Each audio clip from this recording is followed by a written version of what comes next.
It was believed that Gears of War Judgment would take place entirely before the events of the first 3 games as a prequel. Although this is still mostly true, it has been revealed that there will be a shorter campaign called Aftermath, which can be unlocked after completing the main game. This brief 2-hour extra campaign follows Baird and Cole and the moments leading up to the conclusion of Gears 3 and will show that what those two were up to the whole time. Bethesda has announced a beta period for the Elder Scrolls Online, and it will begin at the end of the month. Those chosen to try out the new massively multiplayer online game set in the land of Tamriel will be notified by email. Players must then download the 20GB client to play. Elder Scrolls fans selected for the beta will not have access to the entire world and will not be able to play whenever they want.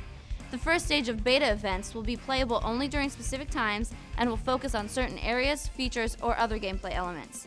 The game is set 1,000 years before Skyrim, so it seems that unfortunately dragon mounts will not be an option.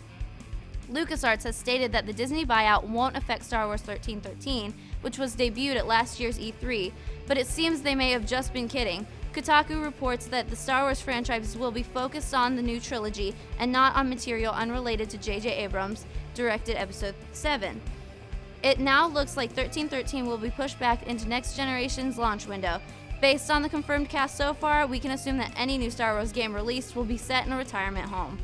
And finally, Sam Raimi stated at a Meet the Filmmakers event for Oz, the Great and Powerful, that he will be working on a script with his brother for the planned Evil Dead 4. We here at Goofing Off love taking Tyler to see movies where he'll wet his pants, so we're pretty excited for this one. And that's this week's news, blended and ready for consumption. See you next week.